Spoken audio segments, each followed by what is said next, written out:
Friends, आज BCom part second की 80सी class, जिसमें मैं इनकम टैक्स यानी आयकर का प्रथम अध्याय इंट्रोडक्शन एंड डेफिनेशन पढ़ा रहा हूँ। उसी के कंटिन्यूएशन में आज ये बताना चाहूँगा कि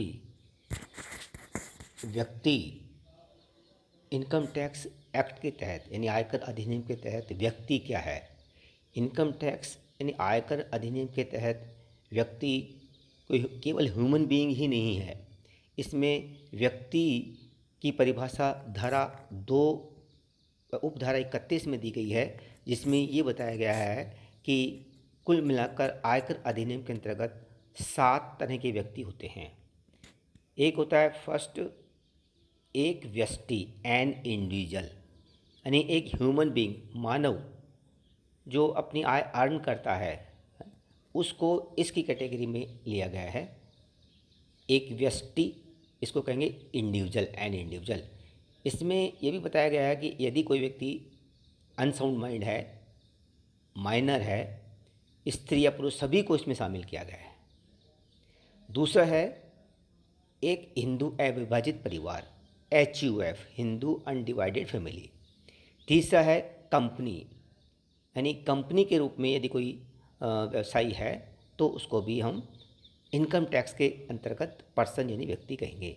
एक होता है पार्टनरशिप फर्म, एक होता है व्यक्तियों का समुदाय यानी एसोसिएशन पर्सन। इसमें नॉर्मली कोऑपरेटिव सोसाइटी, सहकारी समितियां और क्लब को हम शामिल करते हैं। एक स्थानीय सत्ता यानी लोकल अथॉरिटी, नगर निगम, जिला परिषद, पोर्ट ट्रस्ट, इनको हम इसमें शामिल करते हैं। प्रत्येक कृत्रिम कानूनी व्यक्ति, आर्टिफिशियल जुडिशियल पर्सन, इसमें हम यूनिवर्सिटीज़ को इंक्लूड करते हैं, क्योंकि उनका एक किसी स्पेसिफिक विधान के तहत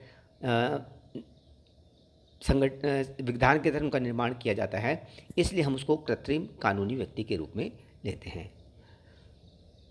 इस तरह से आपसे यदि कोई प्रश्न पूछा जाए कि आयकर में व्यक्ति क्या है, तो आपको सेक्शन 2 सब सेक्शन 31 याद रखना पड़ेगा और इनके 7 नाम याद रखने पड़ेंगे। एक होता है करदाता। करदाता का मतलब आयकर अधिनियम के अंतर्गत यदि कोई व्यक्ति किसी भी तरह के कर देने के लिए लायबल है, यानी आयकर अधिनियम के अंतर्गत यदि कोई भी व्यक्ति कर देने के लिए लायबल है तो वह करदाता यानी असेसी कहलाएगा। नेक्स्ट परिभाषा ले रहे हैं गत वर्ष यानी प्रीवियस ईयर। देखिए, इनकम टैक्स के अंतर्गत प्रीवियस ईयर बहुत ही महत्वपूर्ण है, यानी प्रीवियस ईयर की इनकम पर ही टैक्स लगता है। देखिए, इससे गत वर्ष के नाम से या प्रीवियस वर्ड के नाम से बिल्कुल भी कंफ्यूज नहीं करें।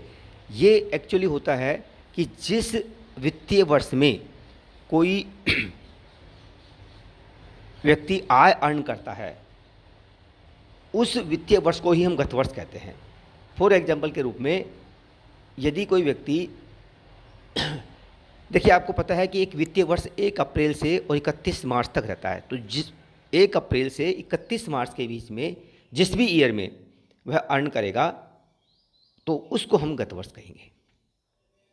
एक होता है कर निर्धारण वर्ष, असेसमेंट ईयर। गत वर्ष से जस्ट बाद में जो ईयर होता है वह कर निर्धारण वर्ष कहलाता है। नहीं, एक मार्च अपने इनकम टैक्स के पॉइंट ऑफ व्यू से अपन बता दूं मैं आपको कि गत वर्ष जो है अपने लिए इस साल इनकम टैक्स में 1 अप्रैल 2019 से 31 मार्च 2020, इस अवधि में जो अर्न करेगा इनकम, उसके ऊपर अगले साल कर चुकाना पड़ेगा।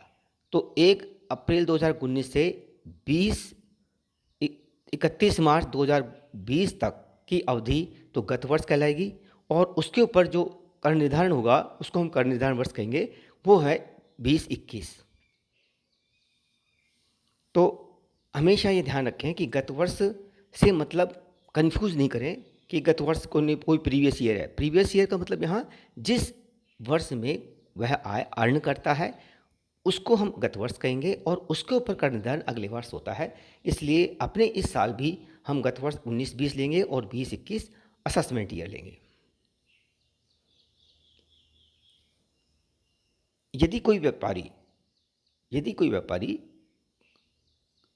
चालू वित्तीय वर्ष में व्यापार प्रारंभ करता है तो जिस भी तिथि को व्यापार प्रारंभ करेगा उसके आगे आने वाली 31 मार्च को उसका गत वर्ष समाप्त हुआ माना जाएगा। जैसे मान लीजिए कोई व्यक्ति 1 अगस्त 2019 को व्यापार प्रारंभ करता है तो उसके बाद 31 मार्च 2020 को उसका गत वर्ष समाप्त माना जाएगा। ये कोई ज़रूर नहीं है कि गत वर्ष की अवधि हमेशा 12 महीने ही हो। खासतौर से जिस वर्ष व्यापार प्रारंभ करता है उस वर्ष 12 महीने की हो सकता अवधि नहीं हो, लेकिन व्यापार प्रारंभ करने के बाद जब भी 31 मार्च आएगी उस वर्ष उसको गत वर्ष समाप्त माना जाएगा और उसके अगले वर्ष उसका करधारण वर्ष कहलाएगा। आज इस क्लास में हम इतना ही लेते हैं, उसके बाद नेक्स्ट क्लास में पढ़ेंगे।